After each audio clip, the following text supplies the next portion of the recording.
Hello नमस्कार good morning. मैं कुणाल, आप देख रहे हो न्यूज़ बिहार। वक्त हो चला है बिहार की खबरों को जानने का। चलिए जानते हैं आज की महत्वपूर्ण तमाम बड़ी खबरों को। पांचवें चरण में बिहार की 5 सीटों पर 55% मतदान। बिहार में लोकसभा चुनाव की पांचवें चरण में 5 सीटों सारण, हाजीपुर, सीतामढ़ी, मधुबनी और मुजफ्फरपुर में वोटिंग हुई। आंकड़ों के अनुसार इस चरण में पांचों सीटों पर कुल 55.85% मतदान हुआ। सबसे ज्यादा मुजफ्फरपुर में 58.10% वोटिंग हुई और सबसे कम मधुबनी में 52.20% वोटिंग गिरे। वहीं सीतामढ़ी में 57.55%, सारण में 54.50% और हाजीपुर में 56.84% मतदान हुआ।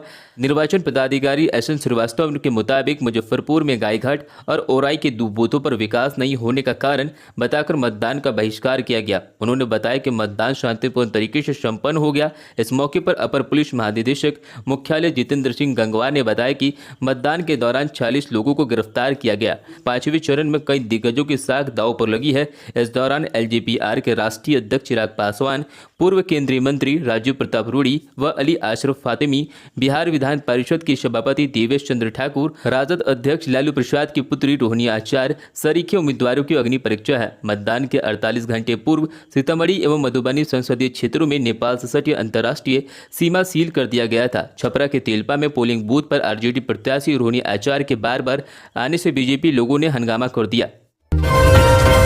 सारण के 3 मतदान केंद्रों पर बूथ कैप्चरिंग की कोशिश, राजीव प्रताप रूडी ने चुनाव आयोग से की शिकायत। बिहार के सारण लोकसभा सीट पर 5वें चरण के तहत सोमवार को मतदान हुआ। इस बीच 3 मतदान केंद्रों पर बूथ कैप्चरिंग की कोशिश शिकायत मिली। बीजेपी के प्रत्याशी राजीव प्रताप रूडी ने इसके लिए लिखित शिकायत भी की है। बीजेपी उम्मीदवार ने राजद के कार्यकर्ताओं पर बूथ कैप्चरिंग की कोशिश और कैप्चरिंग की नीयत से मतदाताओं को डराने धमकाने का आरोप लगाया। उन्होंने इसकी लिखित शिकायत ऑब्जर्वर से करते हुए उचित कार्रवाई की मांग की है। राजीव प्रताप रूडी की शिकायत के मुताबिक अमनौर विधानसभा क्षेत्र के मतदान केंद्र संख्या 12, 13 और 14 पर वोट डालने पहुंचे लोगों को धमकाया गया। उन पर एक प्रत्याशी के पक्ष में वोट डालने के लिए दबाव बनाया गया। बात नहीं मानने पर उनके साथ दुर्व्यवहार किया गया। राजीव प्रताप रूडी ने सारण विकास मंच के संयोजक शैलेंद्र प्रताप सिंह पर बूथ कैप्चरिंग की कोशिश का आरोप लगाया। उन्होंने ऑब्जर्वर को लिखित शिकायत देकर आरोपियों के विरुद्ध कार्रवाई की मांग की। पीएम नरेंद्र मोदी पहुंचे पटना। पहले पूर्व उप मुख्यमंत्री के घर गए और फिर बीजेपी कार्यालय में किए मीटिंग। प्रधानमंत्री नरेंद्र मोदी सोमवार के शाम बिहार की राजधानी पटना पहुंचे। एयरपोर्ट से सीधे भाजपा के वरिष्ठ नेता और पूर्व डिप्टी सीएम के परिजनों से मिलने राजेंद्र नगर पहुंचे। पीएम मोदी ने दिवंगत नेता को श्रद्धांजलि दी। इसके बाद पीएम नरेंद्र मोदी भाजपा कार्यालय में पहुंचे। ऐसा पहली बार हो रहा है जब देश के पीएम पार्टी कार्यालय पहुंचे हों। सूत्रों से मिली जानकारी के अनुसार पीएम मोदी कार्यालय में मौजूदा दल के नेताओं के साथ मीटिंग की। बीजेपी ऑफिस में मीटिंग के बाद पीएम मोदी रात में राजभवन में रात्रि विश्राम किए। सोमवार को बिहार में पहुंचे प्रधानमंत्री नरेंद्र मोदी की लोकसभा चुनाव के दौरान यह 7वां चुनावी यात्रा है। आज प्रधानमंत्री की 2 चुनावी सभा हैं। पहली सभा सिवान जिले में होगी। पीएम सिवान जिले के गोरियाकोठी, जो महाराजगंज लोकसभा क्षेत्र में आता है, वहां चुनावी सभा को संबोधित करेंगे। इसके बाद पीएम की चुनावी सभा पूर्वी चंपारण लोकसभा क्षेत्र में होनी है। बता दें, अब तक पटना में रोड शो के अलावा पीएम जमुई, नवादा, पूर्णिया, अररिया, मुंगेर, दरभंगा, हाजीपुर, वैशाली और सारण लोकसभा क्षेत्र में चुनावी सभा को संबोधित कर चुके हैं। मंगलवार 21 मई को पीएम मोदी 2 लोकसभा क्षेत्र में चुनावी सभा को संबोधित करेंगे। इसके बाद 25 मई को भी प्रधानमंत्री के 3 लोकसभा क्षेत्रों में चुनावी जनसभाओं को संबोधित करने आएंगे। बिहार के इन 19 जिलों में होगी झमाझम बारिश। मौसम विभाग ने जारी किया अलर्ट। आंधी पानी को लेकर चेतावनी जारी। बिहार भीषण गर्मी से उबल रहा है। हीट वेव से प्रदेशवासी हलाकान हैं। हालांकि इस बीच मौसम विभाग ने राहत देने वाली खबर दे दी है।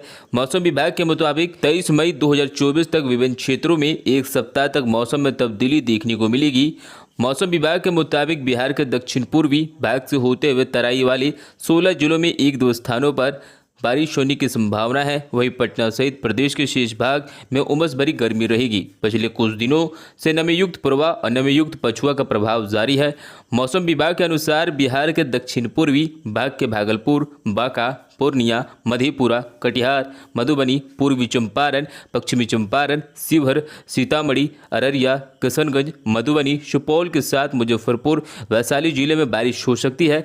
मौसम विभाग के मुताबिक 23 से 24 मई तक उत्तर बिहार और सीमांचल से कटिहार, किशनगंज, पूर्णिया, अररिया, सहरसा, सुपौल, मधुबनी, दरभंगा, समस्तीपुर, पूर्वी चंपारण, पश्चिमी चंपारण, गोपालगंज, सिवान, सारण, सीतामढ़ी, शिवहर समेत 19 जिलों में बारिश का अलर्ट जारी किया है। टोले टोले में बिजली, लालटेन युग का अंत। सीएम नीतीश कुमार ने लालू परिवार पर किया हमला। शेष 2 चरणों पर 16 सीट पर पड़ेंगे वोट। बिहार की 5 चरणों के मतदान समाप्त होने के बाद अभी सभी दलों की निगाहें बचे 2 चरणों के 6ठे और 7वें चरण पर टिक गई है। इन दोनों चरणों में जदयू की जंग अपनी 6 सीटों को बचाने की है। आखिरी 2 चरणों में 6 सीटें ऐसी हैं जिनमें एक शिवहर को छोड़कर सभी 5 सीटों पर जदयू का कब्जा रहा। 6ठे चरण के तहत जेडीयू की 4 सीटें हैं और 7वें चरण यानी आखिरी चरण में जेडीयू को 2 सीटें हैं। वहीं जेडीयू के 10 सीटों पर वोटिंग 5 चरणों में पूरा हो चुका है। ऐसे में चुनाव प्रचार में जुटे मुख्यमंत्री नीतीश कुमार राजद पर जमकर हमला बोल रहे हैं। चुनाव प्रचार के दौरान मुख्यमंत्री नीतीश कुमार ने कहा है, पूरे परिवार की टोली टोली में बिजली जल रही है, लालटेन युग का अंत हो गया है। महागठबंधन वाले नेता आज लालटेन की बात कर रहे हैं। ये सब आप जनता समझ रहे हैं। हम लोग विकास करना चाहते हैं, लेकिन हमारे जो विपक्षी है वो विनाश करना चाहते हैं। उनके लिए उनका परिवार, बेटा बेटी, पति पत्नी ही हमारे लिए पूरा बिहार ही परिवार है। नीतीश कुमार ने बिना किसी के नाम लिए एसआरएम में राजद प्रमुख लालू प्रसाद यादव पर हमला करते हुए कहा कि कुछ लोग राजनीति में धन कमाने के लिए आते हैं। महात्मा गांधी भी सत्ता में बैठकर धन कमाने को पाप मानते थे। प्रधानमंत्री नरेंद्र मोदी की तारीफ करते हुए उन्होंने कहा, आज मोदी सरकार के कार्यकाल में पूरे विश्व में देश की इज्जत बढ़ी है। उल्लेखनीय है कि 6ठे चरण का मतदान 25 मई को होना है। इस चरण में जेडीयू के प्रत्याशी वाल्मीकि नगर, शिवहर, गोपालगंज और सिवान लोकसभा क्षेत्र से हैं। बिहार शिक्षा विभाग का फैसला, चुनाव के बाद 85,000 नियोजित शिक्षकों की सक्षमता परीक्षा। राज्यकर्मी बनने की प्रतीक्षा कर रहे नियोजित शिक्षकों की सक्षमता परीक्षा लोकसभा चुनाव के बाद होगी। यह दूसरी सक्षमता परीक्षा होगी जिसमें बैठने के लिए 85,000 नियोजित शिक्षकों द्वारा ऑनलाइन फॉर्म भरा गया है। इसमें उत्तीर्ण होने वाले नियोजित शिक्षक राज्यकर्मी बनेंगे। शिक्षा विभाग के अनुसार दूसरी सक्षमता परीक्षा 12, 14 एवं 15 मई को लेने की तैयारी थी, लेकिन नियोजित शिक्षकों को लोकसभा चुनाव में लगी ड्यूटी के मद्देनजर परीक्षा नहीं ली गई। मिली जानकारी के मुताबिक नियोजित शिक्षकों की लोकसभा चुनाव में लगी ड्यूटी को लेकर जिलाधिकारी उन्हें छोड़ने को तैयार नहीं हुए। लोकसभा चुनाव का अंतिम चरण 1 जून को है। 4 जून को मतों की गिनती है। इससे मद्देनजर शिक्षा विभाग ने 4 जून के बाद दूसरी सक्षमता परीक्षा लेने का संकेत दे दिया है। पवन सिंह की हवा बिगड़ने वाली है। उपेंद्र कुशवाहा के लिए 25 मई को काराकाट आ रहे हैं पीएम नरेंद्र मोदी। लोकसभा चुनाव 2024 में बिहार में एनडीए के लिए धुआंधार प्रचार कर रहे प्रधानमंत्री नरेंद्र मोदी की काराकाट में रैली की तारीख तय हो गई है। पीएम मोदी 25 मई को काराकाट लोकसभा क्षेत्र में एनडीए समर्थित प्रत्याशी राष्ट्रीय लोक मोर्चा आरएलएम के अध्यक्ष उपेंद्र कुशवाहा के समर्थन में चुनावी रैली को संबोधित करेंगे। इस सीट पर बीजेपी के बागी भोजपुरी स्टार पवन सिंह निर्दलीय चुनावी मैदान में है, जिससे मुकाबला त्रिकोणीय होने के आसार हैं। हालांकि पीएम मोदी की रैली से बीजेपी काराकाट में पवन सिंह का हवा बिगड़ने की कोशिश करेगी। जानकारी के मुताबिक प्रधानमंत्री नरेंद्र मोदी 25 मई को काराकाट के अलावा बक्सर और पाटलिपुत्र लोकसभा सीट पर भी चुनावी रैलियों को संबोधित करेंगे। लोकसभा चुनाव की तारीखों से घोषित होने के बाद पीएम मोदी का यह बिहार का 8वां दौरा होगा। काराकाट, बक्सर, पाटलिपुत्र लोकसभा सीट पर सबसे आखिरी 7वें चरण में 1 जून को मतदान होना है। इस चुनाव में काराकाट बिहार की सबसे हॉट सीटों में से एक बनी हुई है। ये बड़का झूठा पाठीबा, जनता की मांग पर भोजपुरी बोलने लगे तेजस्वी। बीजेपी को खूब सुनाया, केंद्र में इंडिया गठबंधन की सरकार बनी तो गरीबों को 5 किलो अनाज के बदले 10 किलो अनाज और 200 यूनिट बिजली फ्री में दी जाएगी। वहीं 1 करोड़ बेरोजगार युवाओं को नौकरी दी जाएगी। बहनों के खाते में 1 लाख रुपया भेजा जाएगा। उपरोक्त बातें सोमवार को नेता प्रतिपक्ष तेजस्वी यादव ने रामनगर के अर्जुन विक्रम शाह स्टेडियम में वाल्मीकि नगर लोकसभा क्षेत्र से राजद प्रत्याशी दीपक यादव के समर्थन में आयोजित चुनावी जनसभा को संबोधित करते हुए कही। तेजस्वी यादव ने बीजेपी और केंद्र की नरेंद्र मोदी सरकार पर जमकर चुटकी ली। प्रतिपक्ष नेता ने कहा कि इंडिया गठबंधन की सरकार बनते ही गैस सिलेंडर की कीमत 500 रुपये कर दी जाएगी। आज मुख्य मुद्दा है गरीबी, महंगाई, बेरोजगारी व हुआ पलायन। लेकिन भाजपा जात व धर्म के नाम पर लोगों को बरगलाने का प्रयास कर रही है। भाजपा नेता गरीबी, महंगाई व बेरोजगारी की बात नहीं करते। भीड़ तेजस्वी से भोजपुरी में भाषण देने की मांग करने लगी, जिसके बाद उन्होंने अपना संबोधन भोजपुरी में दिया। उन्होंने भाजपा पर हमला करते हुए भोजपुरी में कहा, ये बड़का झूठा पार्टी है, हम लोग के रोजगार देवे के बात करता नहीं, लेकिन भाजपा खाली हिंदू मुस्लिम के बात कर धोखा देवे के काम करता। उन्होंने कहा कि भाजपा वाले देश व समाज के टुकड़े में बांटना चाहते हैं व तोड़ने की बात कर रहे हैं, लेकिन हम देश को जोड़ने की काम करते हैं, हम रोजगार की बात करते हैं। तेजस्वी यादव ने कहा, मेरे 77 महीने में शासनकाल में 5 लाख लोगों को नौकरियां दी गई, 3 लाख नौकरियों पर काम शुरू किया गया, वहीं 4.5 लाख नियोजित शिक्षकों को राजकर्मी दर्जा देने की कार्रवाई की गई। बिहार के व्यक्ति की प्रधानमंत्री मुद्रा योजना ने की मदद। डेयरी प्रोडक्ट्स से हर महीने कमा रहे 80,000 रुपये। देश में कई योजनाओं का उद्देश्य नागरिकों को फायदा देना और फाइनेंशियल बेहतर बनाना है। बिहार के इस बुजुर्ग व्यक्ति ने अपनी कहानी बताई है, कैसे अपने छोटे कारोबार को प्रधानमंत्री की एक योजना से नई ऊंचाइयों पर पहुंचाया। यह कहानी देवेंद्र शाह की है, जो बिहार के वैशाली जिले स्थित कटरमाला गांव के रहने वाले हैं। 15 साल तक देवेंद्र शाह ने पटना टेलीफोन विभाग में ड्राइवर के रूप में काम किया। हालांकि उन्हें अचानक उनके पद से हटा दिया गया, जिससे उन्हें अपने गांव वापस जाने के लिए मजबूर होना पड़ा। फिर देवेंद्र ने खेती का काम शुरू किया और 2 साल तक काम किया। इसके बाद उन्होंने दूध बेचने के कारोबार में कदम रखा, जहां वे गांव से दूध को खरीदते थे और उसे शहर में जाके बेचते थे। हालांकि इससे देवेंद्र का बड़ा नुकसान हुआ। फिर एक दोस्त ने उन्हें डेयरी प्रोडक्ट्स का कारोबार शुरू करने की सलाह दी। आर्थिक स्थिति कमजोर होने के कारण उन्हें एक छोटे से कमरे को व्यवसाय को शुरू किया। उन्होंने नियमित ग्राहकों में से एक, जो एक बैंक मैनेजर थे, उनसे सलाह ली। अपने कारोबार को बढ़ाने के लिए प्रधानमंत्री मुद्रा योजना यानी PMMY स्कीम का फायदा लेना चाहिए। इसके बाद देवेंद्र शाह ने योजना के जरिए 10 लाख रुपए का लोन लेने का फैसला किया। 2021 तक उनका कारोबार काफी बढ़ गया और उन्हें मुजफ्फरपुर, मोतीपुर के साथ साथ वैशाली जैसी जगहों पर भी सप्लाई शुरू करना चालू कर दिया। रिपोर्ट्स के मुताबिक उन्हें 6 लोगों को रोजगार दिया। वही 3 प्रकार के दही बेचते हैं, जिनकी कीमत 60 रुपये, 65 रुपये और 75 रुपये है, जबकि मिठाइयाँ 8 रुपये, 10 रुपये और 15 रुपये है। न्यूज़ बिहार से बात करते हुए देवेंद्र शाह ने यह खुलासा किया, अब वह प्रभावशाली रुपए कमाने में सक्षम है, हर महीने 80,000 रुपये तक कमाते हैं। नालंदा में ग्रामीणों ने स्कूल पहुंचकर 5 शिक्षकों को पीटा, छात्रा से छेड़खानी का लगाया आरोप। बिहार के नालंदा में सोमवार को छात्रा से छेड़खानी का आरोप लगाकर ग्रामीणों ने मुख्य आरोपित समेत 5 शिक्षकों को स्कूल में पहुंचकर पिटाई कर दी। यह घटना कल्याण बिगा थाना क्षेत्र के एक स्कूल की है। मामले की जानकारी मिलते ही पुलिस मौके पर पहुंची और स्थिति को काबू किया। कल्याण बिगा थाना क्षेत्र के एक गाँव की महिला ने आरोप लगाते हुए कहा कि जब सभी बच्चे के स्कूल से छुट्टी हो जाती थी, तब स्कूल के एक शिक्षक द्वारा 5वीं क्लास की छात्रा को रोक लिया जाता था। पिछले 3 से 4 दिनों से यह हरकत कर रहा था। इसकी बाद जानकारी छात्रा ने अपने घर वालों को दी। उन्होंने आरोप लगाया कि सोमवार को फिर से उक्त शिक्षक ने छात्रा को स्कूल के कमरे में कैद कर लिया और उसके तंग करने लगा और छेड़खानी करने लगा। इसी बीच परिवार वाले पहुंच गए। जानकारी के मुताबिक छात्रा से छेड़खानी की जानकारी मिलने के बाद अन्य ग्रामीण भी स्कूल पहुंच गए। फिर वहां मौजूद 5 शिक्षकों की पिटाई कर दी। मौके पर पहुंचे पुलिस को भी काफी विरोध का सामना करना पड़ा।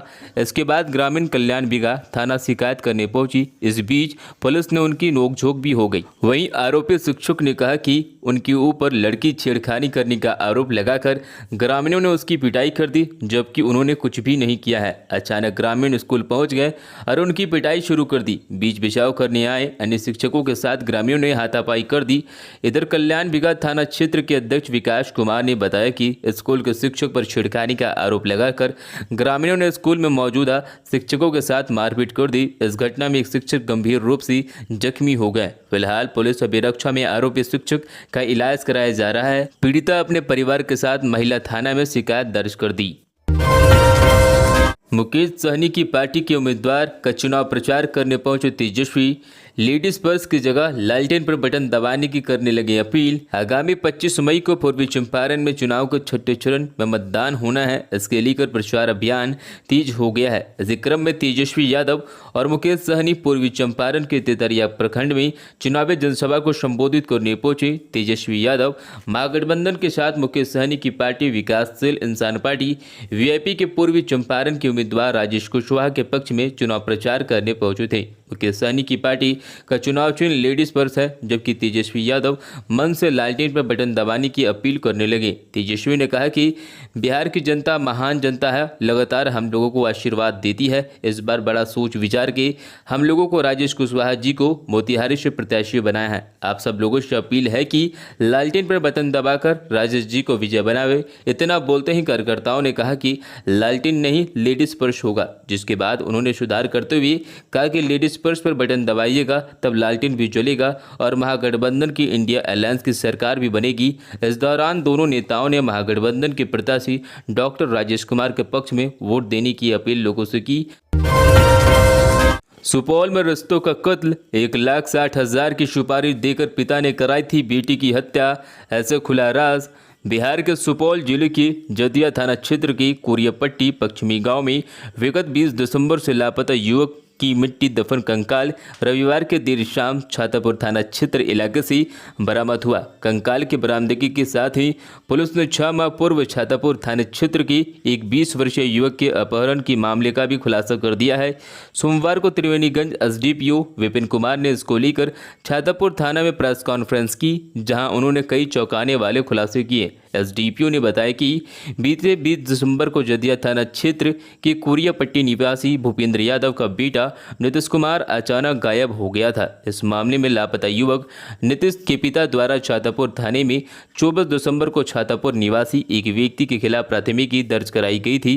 प्राथमिकी में अपहरण कर हत्या की आशंका जताई गई थी। हालांकि प्राथमिकी के बाद से ही आवेदक पिता फरार था। इस बीच पुलिस ने वैज्ञानिक अनुसंधान के तहत सुपौल जिले के त्रिवेणीगंज थाना क्षेत्र की मानगंज निवासी रमेश कुमार उर्फ फौजी ललितग्राम थाना क्षेत्र के हिरासत में लेकर पूछताछ की, जहां रमेश उर्फ फौजी ने लापता युवक नीतीश की हत्या में संलिप्तता स्वीकार की। वहीं उसने पूरा घटनाक्रम की जानकारी दी। एसडीपीओ ने बताया कि रमेश की निशानदेही पर ही पुलिस ने छातापुर थाना क्षेत्र के डहरिया गांव से मिर्चैया नदी के किनारे पलार से नीतीश का कंकाल बरामद किया। करीब 9 घंटे तक जेसीबी की मदद लेने के बाद कंकाल की बरामदगी हुई। एसडीपीओ के अनुसार रमेश ने मृतक पिता के भूपेंद्र यादव द्वारा 1,60,000 रुपये देकर हत्या की सुपारी देने की बात स्वीकार की है। भीषण गर्मी में बेहोश हुई छात्रा, मची अफरा तफरी, के पाठक के स्कूल टाइमिंग पर उठ रहे सवाल। बिहार में भीषण गर्मी के बीच सरकारी स्कूलों को संचालन करने के टाइमिंग पर लगातार सवाल उठ रहे हैं। गर्मी में मौसम लगातार स्कूलों में बच्चों की तबीयत बिगड़ने और बेहोश होने की खबरें आ रही हैं। ताज़ा मामला कैमूर जिले के भगवानपुर से आया है। स्थानीय कन्या मध्य विद्यालय में 7वीं कक्षा की एक छात्रा सोमवार को पढ़ाई करते समय सुबह करीब 11 बजे अचेत हो गई। यह देख उसकी कक्षा की छात्राएं डर गई, शिक्षक भी अचंभित हो गए। बच्चियां शोर मचाने लगी। कुछ देर के लिए विद्यालय परिसर में अफरा तफरी का माहौल हो गया। इसकी सूचना प्रधानाध्यापक अरविंद सिंह एवं अन्य शिक्षकों को मिली। शिक्षक बच्ची को लेकर प्राथमिक उपचार कराने के लिए सामुदायिक स्वास्थ्य केंद्र में पहुंचे। प्रधान अध्यापक ने इसकी सूचना बच्ची के अभिभावकों को दी। बेहोश हुई छात्रा आकृति कुमारी भगवानपुर गांव की राधेश्याम राम की पुत्री है। जानकारों ने बताया कि सोमवार को कैमूर का तापमान 43 डिग्री है। गर्मी से तपीस ज्यादा है। आकृति के अभिभावक ने बताया कि पहले भी हर वर्ष मॉर्निंग विद्यालय चलता था, लेकिन बच्चे के बेहोश होने की शिकायत नहीं मिलती थी। सरकार को चाहिए कि विद्यालय को खोलने एवं बंद करने के टाइमिंग में बदलाव करे।